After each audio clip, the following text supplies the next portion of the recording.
I do want to point out that colorism is not something that goes both ways. It is a systemic issue. If you are like me and you are a lighter skinned Black person or a lighter skinned person within your race or ethnic group and you were made fun of for your skin color, people called you maybe light bright or Tweety bird or whatever, that is an individual experience with prejudice. That is not a systemic experience. You were not denied a job because you were lighter skinned. You were not denied an opportunity because you were lighter skinned. And I do want to also point out that colorism is different from racism. This person who called me a tether online basically said that what I was describing was racism. Hey y'all, Janice on the mic. In today's video, I have a very important topic that I want to talk to y'all about, and that is colorism in the workplace. Now, I have some notes because I wanted to make sure that this conversation is detailed and thorough and that I don't miss anything. So I wrote an article recently about how colorism impacts women in the workplace. And the reason that I wrote this article, I was scrolling through social media and somebody who's biracial had posted a photo of her and her mom to prove to her audience that she's Black. And the reason she did this is because I guess in a previous video she had said the N-word or something, and people were like, "You can't say the N-word, you're not Black." And so she did what a lot of biracial people end up doing, is pulling out a photo of her monoracial or visibly Black relative to show she's actually Black and she can say the N-word, right? And so I was reading through the comments of her post, and there were a lot of people, surprisingly, a lot of Black women who were saying this is colorism. You know, the fact that she had to prove her Blackness shows that colorism goes both ways and how anyone can be colorist. And there was just a lot of inaccuracies in her comment section. And rather than argue with randoms that I don't know online, my weapon of choice is always to write. I was like, you know what? I've interviewed people about colorism on my platforms before, but I've never actually wrote an article on colorism, right? So I will link in the description box an interview I did a couple years ago with colorism scholar, international colorism scholar, Dr. Sarah Webb. So I interviewed her for a piece, and I also interviewed a creator by the name of, or who goes by the name The Darkest Hue on Instagram, and she has a really popular Instagram page where she talks about colorism and how it impacts women, girls, and femmes. And I've talked about colorism in other articles, but I haven't had a dedicated article about colorism and how it shows up.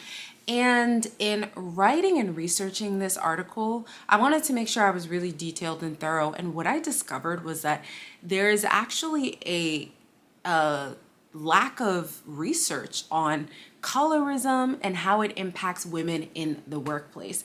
It took me a really long time to find articles on colorism and how it impacts women in the workplace. There are a lot of articles on colorism and how colorism shows up within society, right? There's tons of articles on how colorism impacts women's dating experiences, marriage rates, Hollywood, media, all kinds of articles on that. But there is a lack of research and empirical data on how colorism specifically impacts the workplace, right? I didn't see a lot of that, but when you specify and look at women's experiences with colorism, there wasn't a lot of research. I did find some things here and there. Luckily, I was able to find dissertations that people had written about the topic, so I was able to write what I feel like was a robust article about the topic. So before I dive into the ways that colorism shows up in the workplace, what is so funny is that someone that I'm very close with posted this article on social media, and I guess somebody left a comment, and I'm not going to repost the comment, but essentially the comment was calling me a tether, which I guess is a derogatory term that people use for people who aren't foundational Black Americans. It's like a term meaning if you are a Black immigrant or your parents or grandparents are Black immigrants.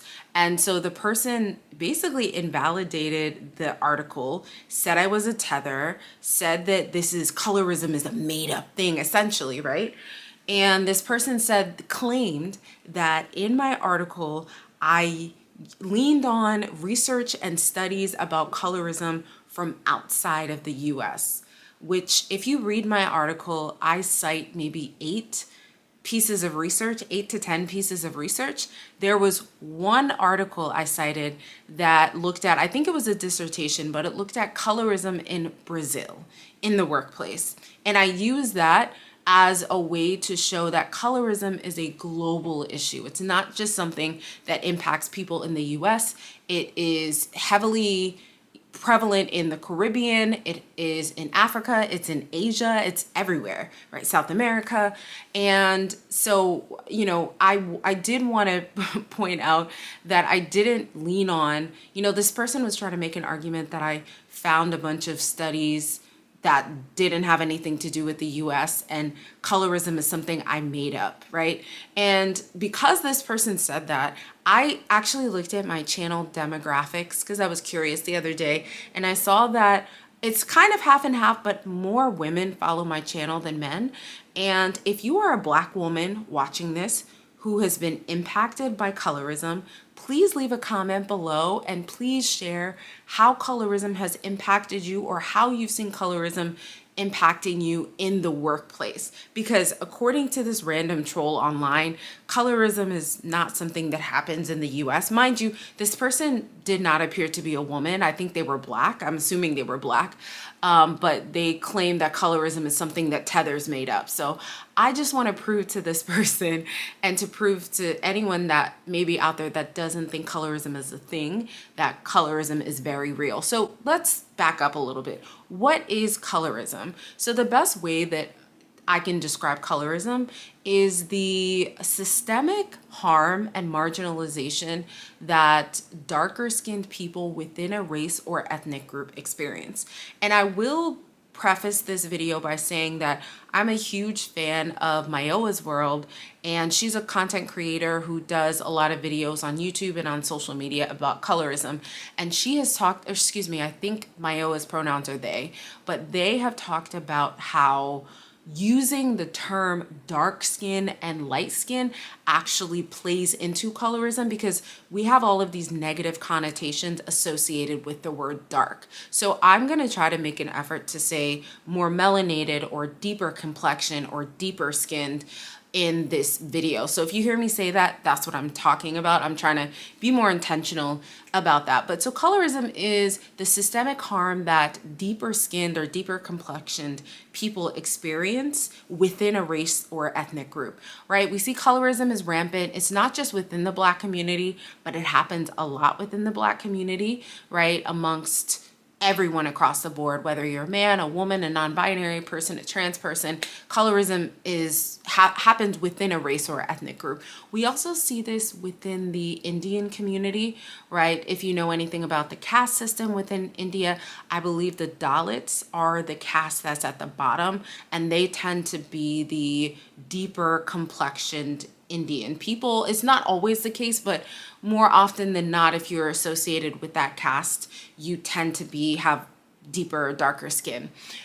So colorism is something that impacts people globally. And in this article, I looked at research. Primarily, the research was from the US, but some of it also looked at other countries, right, where colorism was prevalent and how it impacts women specifically in the workplace. I do want to point out that colorism is not something that goes both ways. It is a systemic issue. If you are like me and you are a lighter skinned Black person or a lighter skinned person within your race or ethnic group, and you were made fun of for your skin color, people called you maybe light bright or Tweety bird or whatever, that is an individual experience with prejudice. That is not a systemic experience. You were not denied a job because you were lighter skinned. You were not denied an opportunity because you were lighter skinned. And I do want to also point out that colorism is different from racism. This person who called me a tether online basically said that what I was describing was racism. I cited two different instances or lawsuits of colorism. And one of them was a Hooters case where Hooters was sued. Hooters is a popular restaurant. The courts found that after COVID, they had laid off a bunch of employees and rehired employees. And after COVID, or when COVID was at its height, they laid off a bunch of employees. And then after the pandemic started to get better, the pandemic is not over, COVID is still a thing, but after things started to get a little bit better, they rehired some of the employees. And what was found was that most of the employees that they hired were either white or lighter skinned. There was also another case with Darden restaurants where a woman shared her experience at a particular restaurant where I think she was a server, and she and other lighter skinned people, she was a biracial person with lighter skin, and she and other biracial people or white people were told to work in the front of the restaurant with more customers, and the deeper complexioned or darker skinned employees were told to work in the back areas that had less employees, or excuse me, that had less customers. So I offered two specific cases here in the US, and they were situations where there was both racism and colorism that were present. So I do want to say racism is the systemic harm and marginalization that people experience because of their race. Racism is a system of power. Because racism is a system of power, Black people cannot, based on that definition, be racist, because in a system of power and domination, being racist doesn't benefit us power-wise, right? And so Black people can experience and Black people can perpetuate prejudice, right? Black people can be prejudiced against other people, but Black people cannot be racist. And racism, again, is a systemic harm or marginalization that people experience because of their race. It's a system of power and domination. Colorism is the systemic harm and marginalization that people experience within a race or ethnic group. A lot of times when racism is present, colorism is also present. In my article, I cited data from the Equal Employment Opportunity Commission, and one of the protected classes, so Title VII is a piece of legislation that basically says it is illegal to discriminate against people based on a set of protected classes. So it's like race, your gender, your ethnicity, your color, and color refers to your skin tone. And so I looked up and I cited the number of EEOC cases where people have claimed that they were discriminated against because of their color, right? And what I found in my research was that every year in the last 4 years, the number of people who have filed charges with the EEOC based on skin tone discrimination has increased. So that could indicate that the prevalence of colorism has increased, right? After 2024, we don't know much about the data because there was nothing reported in 2025. We know what happened in 2025, right? New administration. So we don't know what happened in 2025. But since 2020, we see that the number of cases have actually gone up. And when somebody makes these claims, right, people are in comment section saying colorism doesn't exist or it goes both ways. Even though I know that is not true, I like to pull from the data and the research. And so I wrote this piece primarily to elucidate to people that colorism is a very real thing that people with deeper, darker skin tones experience. It does not, in fact, go both ways. And though as a lighter skinned person, you can experience prejudice, you can get made fun of, right? It's not a systemic issue that denies you opportunities. What I found while I was writing this paper is that colorism, the ways that colorism impacts women in the workplace, is that in a lot of these studies that I cited, because of colorism, women are paid less. There were salary differences between people with lighter skin tones and people with darker skin tones, right? There was also a perception that people with deeper skin tones had that they had less opportunities because of their skin tone, right? So this is opportunities, this is promotions, this is salary. Also, there's a lot of evidence that there are disparities in the rates of hiring between people with lighter skin tones and people with darker skin tones. So there's a lot of evidence of this, and I encourage y'all watching to check out the website of international colorism scholar, Dr. Sarah Webb, who I said I interviewed for a piece, and I've dropped the interview in the description box below, but she has a lot of really great resources on her website. But there's so much evidence, right? I knew about the research that basically said there are disparities in the number of years that a person is sentenced, right? If you're a black person with a lighter skin tone compared to a black person with a deeper skin tone, there's research and documented evidence that a lighter skinned person is more likely to get less time as far as their sentencing compared to somebody with deep skin tone. So there's a lot of evidence. So the fact that anytime I post about colorism, I have like 5 people that I know that I know in real life that are arguing with me about how colorism isn't an issue or it goes both ways. It's just mind-boggling to me. I think the thing with colorism is that it's really difficult for people to talk about because people can't grapple with the idea that they can be oppressed by racism, right? I can experience racism, but I can also be an oppressor and be colorist against other people. And people are not able to sit with that tension and that discomfort and that cognitive dissonance.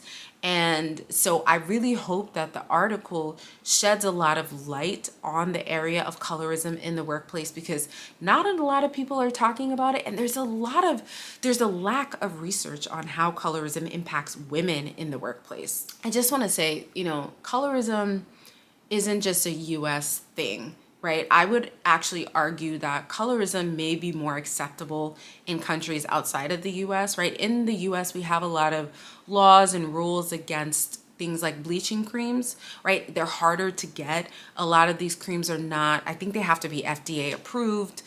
A lot of other countries, right, in Latin America and different West African countries, though these bleaching creams are banned, they have a lot of harsh chemicals that you can still get access to, things that we would not have access to here, right? In different parts of Asia, bleaching creams are a thing as well. I know in Ghana was one of the countries that banned skin bleaching creams, but people can still access them and get access to them.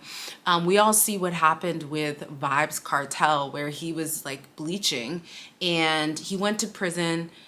He was brown skin, and then at some point while he was in prison, he came out looking like a light skinned Sammy Sosa. Sammy Sosa is another one, but like it's a pervasive, prevalent issue in the Caribbean and Latin America and South America.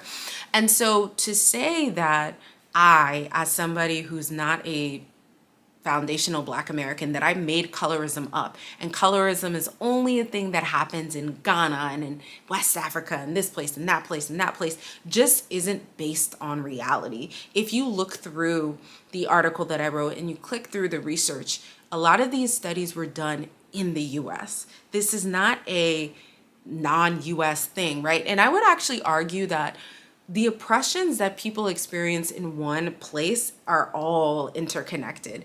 The ways that the people of Palestine are being harmed are the same tactics and strategies that the surveillance state and state-sanctioned violence is being used against people here, right? All of our oppressions are interconnected.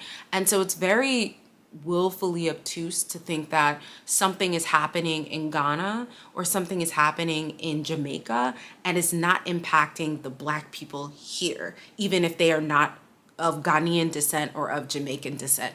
As Black people, all of our oppressions are connected. Even if you're not a Black person, if you're a Palestinian person, my oppression is connected to yours as a Black person to a Palestinian. If you're a Jewish person, our oppressions are connected. So the Nazis use the playbook of the Americans and how the Americans treated Black people during the Jim Crow era to understand how to further subjugate the Jewish people within Nazi Germany. And so all of those things are interconnected. And there's so many other instances that should teach us that our oppressions are interconnected, right? If you want to get rid of racism and you are a Black person that doesn't like racism, you should also want to get rid of colorism, because colorism and racism are two tree branches on the same tree.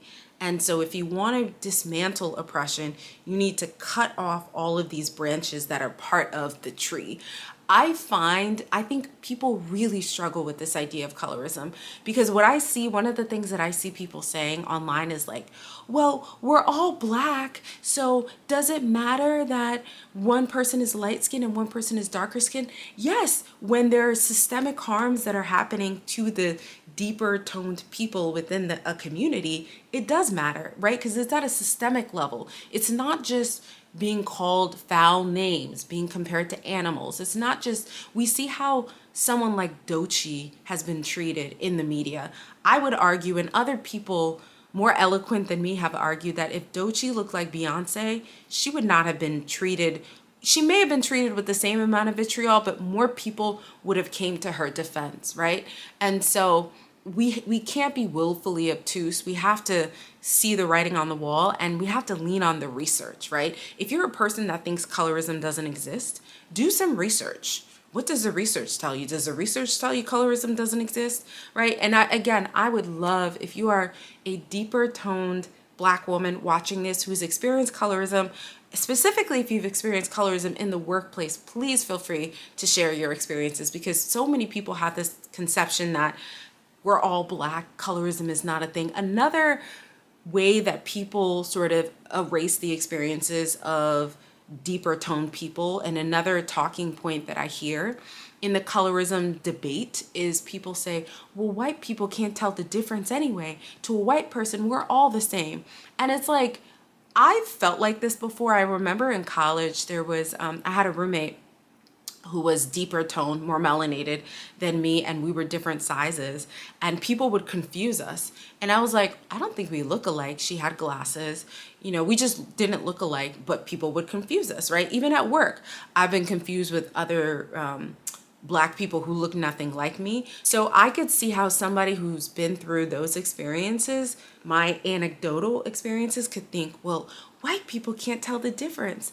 But in actuality, if you look at what the research says, the research begs to differ. The research actually says that white people can tell the difference. In some of these lawsuits that I stated, white people are the ones that were being colorist and racist, right? They were the ones saying, okay, you're lighter skinned, we're going to put you at the front, right? And so colorism definitely played a role in people's experiences. Oftentimes colorism, again, is accompanied with racism, but not always. Sometimes people just experience color discrimination without racism being present. And again, it's often within a group, but not always within a race or ethnic group. If me as a white person, I'm a white manager, and I say I have two employees that are both women, one is more melanated, the other is less melanated, right? But they're both Black.